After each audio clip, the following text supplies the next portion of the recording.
Hi guys, it's Sam Boatman with the Snyder Team at eXp Realty.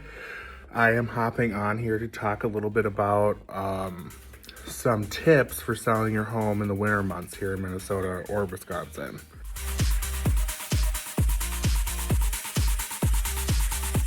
So clearly there's a lot of pros and cons to selling your house in the winter.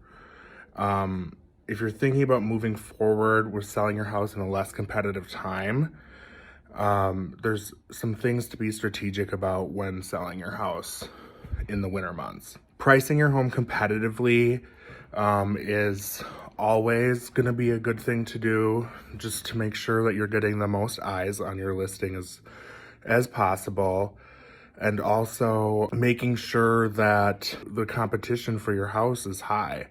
As a seller, you want to make sure everyone's seeing it, everyone's getting in there, and the ultimate goal is to get multiple offers and get the best offer you can get. Be mindful about weather-related messes in your house, especially if you've got a hot listing and a lot of people are coming in and out.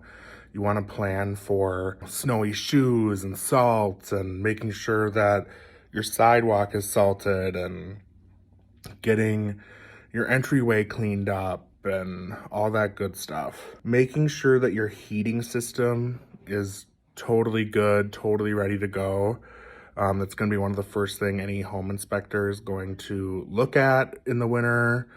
When inspecting your home, the buyer is going to be able to tell if your house is drafty, or if that furnace isn't kicking on, or if you just have it really cold in the house. They're gonna notice that, and it's not as welcoming. If you have a drafty house, it's always good to take care of that. Like if you have a window that has a broken seal, or a door that's not closing right, or weather stripping that needs to be replaced, it's always a good thing to do in the fall or early winter to get before you are ready to list and have people coming in and out of your house. Adding brightness, especially when it can get pretty dreary here. You want to make sure you've got nice bulbs in your light fixtures, your lights are on for showings, your blinds are open.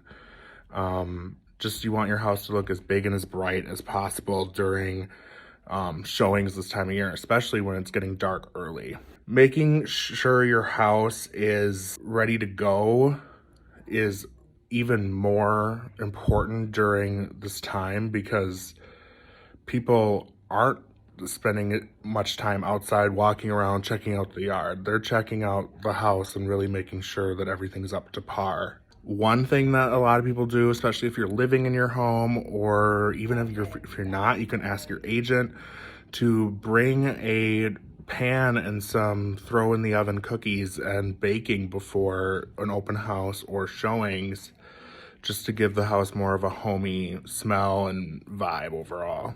Putting together a good video tour, especially like people will cancel showings here when we've got a big snowstorm coming in. Making sure that you have a virtual tour on your house is good. Then people can really walk it, get an idea for the floor plan and the finishes and the overall feel of the home before they actually get in to see it. So it's all about timing, it's all about pricing it right, it's all about making sure your house looks the best it can look and feel the best it can feel before you put your house on the market in the winter. So you really have to decide, is selling in the winter in a less competitive time a good idea for you?